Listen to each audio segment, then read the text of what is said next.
That idea to provide a platform where there can be that direct consumer and producer relationship, so that opportunity to come to the market and actually be engaging from both sides directly together with that consumer producer. So I think that's a really important role of farmers markets, is we create that platform, we create that experience and opportunity. And then, of course, also the education, the messaging, that whole education component of us just being there and talking about what we do, that's already sharing so much information about supporting local farmers and supporting local businesses and eating healthy. And then, you know, the sustainability education and things like that, that we can also, we provide as like a community support.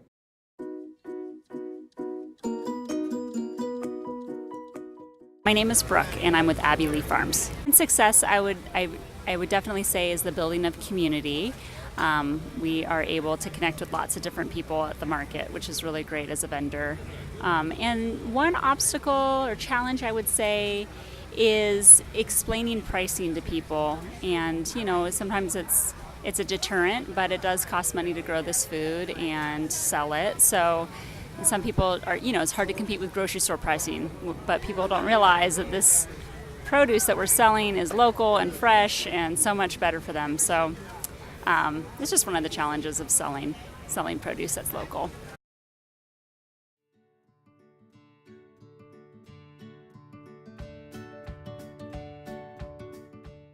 I come because it's a community event. The prices are, I think, reasonable for the food. It's reasonable and everything in that sense. Yeah, I would believe it's reasonable. I think sometimes if you have a farmer's market every day, it's too accessible, so sometimes you don't go because you always think it's available. If it's on a single night, you can plan around it and go. Knowing how long it takes produce to get to the store. Like, to buy that, it would take 4 months to get to the store, so you're not getting something that's picked today or yesterday. You're getting something that was picked weeks ago, or if it's an orange, months ago. So it's a chance to get something that's picked now and grown locally. I'm one of these guys who will complain about farmers markets a lot, even though I love them and researched them for years. And so, like, one development recently is now there's state level support for the Double Up Food Bucks program. And so if you've heard of that, you know, this is where SNAP recipients, people on, you know, what used to be called food stamps, can go to farmers markets and get double what they spend if they're buying fruits and vegetables. So they double up their purchases on the same amount of SNAP benefits, which is great. And that's now, I think that is now state supported. That was a grant from USDA before, and now it's state supported. And so that makes it easier for farmers markets to serve across the socioeconomic spectrum. So cool. For consumers, although still something like 2% of consumers actually go to farmers markets with any consistency to buy, you know, their produce.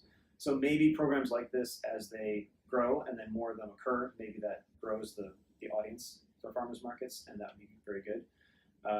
But it's still, I contend, the worst model ever for small scale farmers. I just think it's so stupid. I don't even know why farmers markets have become like the darling of the local food system, especially here. They're awesome, and we shouldn't throw the baby out with the bathwater. They're important community events, but they're temporary marketplaces, and we take the riskiest business ever, small-scale farming, and ask these people to invest tons of time and money and labor into growing a perishable product, bring it to this temporary marketplace, hope for the best in terms of sales. If it like rains, they're done, and there's a sunk cost there, and there's no secondary marketplace for their perishable product. If it's hot outside, it's already like starting to wilt and this kind of thing. So it's like the least best way to minimize risk for a small business owner, you know, in that field. And so I feel like they could stand to innovate the model a little bit. And there are attempts to do that, but there's nothing that's really, like, I think, reshaped farmers markets in a way that that is good for farmers in terms of their ability to grow their operations securely.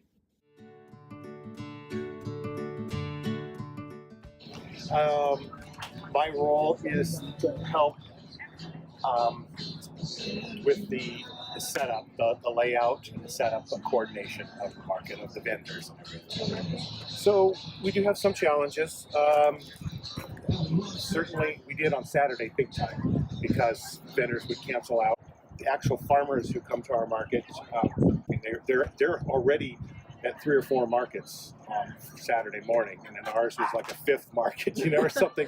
And there would be sometimes when they'd be shorthanded with staff and everything. So, and some of the bigger farmers, they have their own trucks that come and drop off stuff and everything. So, we ended up having that challenge, and we lost a couple farmers last season.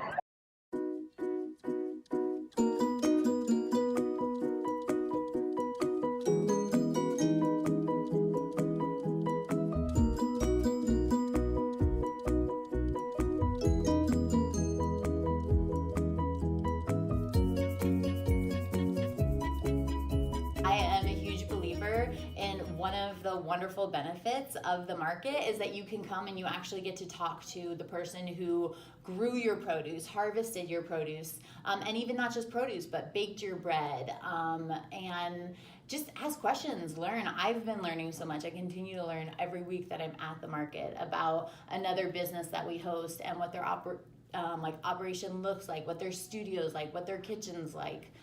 What they're using in their dishes. So I think that's like the really special thing is like you can come, you can slow down, and you can actually talk to the producer, and you can actually learn about where your food's coming from, what ingredients they're using, because all of those things are really important, and we have a right to know, right? Again, that goes back to our opportunity, like our choice of where we shop, and so we get to choose based on those things. So. In order to ensure the future success of farmers markets, more communication is needed between consumers, farmers, organizers, and government policy officials.